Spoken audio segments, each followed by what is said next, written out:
अस्सलाम वालेकुम friends, welcome to my channel. तो आज मैं आप लोगों से शेयर करूंगी आटे से बने हुए मीठे मीठे गुलगुलों की रेसिपी। ये एक रिवायती डिश है जिसे आपने शादियों में तो खाया ही होगा, साथ में बचपन में भी सभी ने खाया होगा। अंदर से सॉफ्ट और ऊपर से क्रिस्पी बनने वाले ये गुलगुले कैसे बनते हैं, तो चलिए स्टार्ट करते हैं। इनको बनाने के लिए मैंने लिया है 2 कप आटा, नॉर्मली जो हमारे घरों में इस्तेमाल होता है। साथ में मैंने लिए है ब्राउन शुगर 1 कप के करीब। अगर आपके पास ब्राउन शुगर नहीं है और गुड़ है तो आप 1 कप गुड़ को 1 कप पानी में डिसॉल्व करके उसका शीरा भी इस्तेमाल कर सकते हैं। और अगर गुड़ भी नहीं है तो आप इन्हें चीनी के भी बना सकते हैं, लेकिन चीनी से बनने वाले गुलगुले बिल्कुल भी मजेदार नहीं होते, इसलिए आपने इन्हें ब्राउन शुगर या फिर गुड़ से ही बनाना है। साथ में शामिल करेंगे बेकिंग सोडा 1/2 टीस्पून, इससे गुलगुले जो है हमारे फूले हुए बनेंगे। और लास्ट में शामिल करेंगे सौंफ, जिसे मैंने थोड़ा सा मोटा मोटा कूट लिया है। अब इन सबको हम अच्छे से मिक्स कर लेंगे।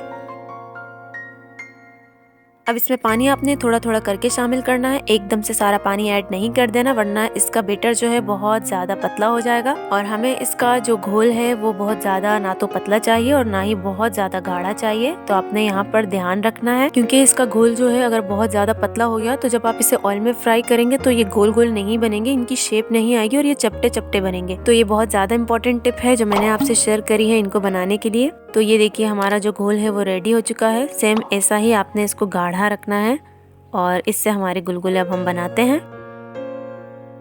ऑयल को मैंने अच्छे से गर्म कर लिया है। अब आपने हाथों की हेल्प से या चम्मच की हेल्प से गुलगुलों को इस तरीके से ऑयल में डालते जाना है। ध्यान रखिएगा कि गुलगुले डालने के बाद आपने आंच जो है हल्की कर देनी है, बहुत ज्यादा हाई नहीं रखनी है, वरना ये ऊपर से जल जाएंगे और अंदर से कच्चे रह जाएंगे। और गुलगुले आपने ऑयल में डालने के बाद इन्हें टच बिल्कुल नहीं करना है, इन्हें ऐसे ही छोड़ देना है। खुद ही ये फूल फूल कर ऊपर आते जाएंगे और इनकी शेप बनती जाएगी। ये बहुत ज्यादा टेस्टी होते हैं और स्पेशली बच्चों को तो ये बहुत ज्यादा पसंद आते हैं। इन्हें मीठे पकोड़े भी कहा जाता है और बरसात के मौसम में इनको खाने का अपना ही मजा है। तो आप लोग इसे एक ट्राई लाजमी दीजिएगा।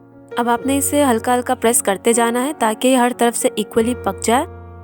और मैंने इन्हें ब्राउन शुगर का बनाया है, तो ये पकने के बाद अंदर से डार्क कलर के होंगे। अगर आप लोग ब्राउन शुगर की जगह चीनी का यूज करेंगे तो चीनी से बनने वाले गुलगुले अंदर से कलर में थोड़े से लाइट होंगे। ये देखिए गुलगुलों को बहुत ही अच्छा सा कलर आ चुका है। अगर आप लोग इससे और ज्यादा कलर नहीं देना चाहते तो आप यहीं पर इनको निकाल लीजिएगा, लेकिन मैं इन्हें थोड़ा सा और फ्राई करूंगी क्योंकि मुझे इनको थोड़ा सा डार्क कलर और देना है। और थोड़ा सा और फ्राई करने से ये ऊपर से क्रिस्पी भी हो जाएंगे। तो ये देखिए मैंने इनको थोड़ा सा डार्क कलर दिया है और गुलगुले हमारे पक्के अच्छे से रेडी हो चुके हैं। इन्हें आप गर्मा गर्म चाय के साथ भी सर्व कर सकते हैं और अगर कोई खास त्योहार है या मौका है तो एज अ साइड डिश भी इसे सर्व किया जा सकता है। अगर आपको मेरी ये वीडियो पसंद आई है तो वीडियो को लाइक, शेयर और चैनल को सब्सक्राइब भी कर दीजिए। वीडियो को इन तक देखने का आप लोग का बहुत बहुत शुक्रिया।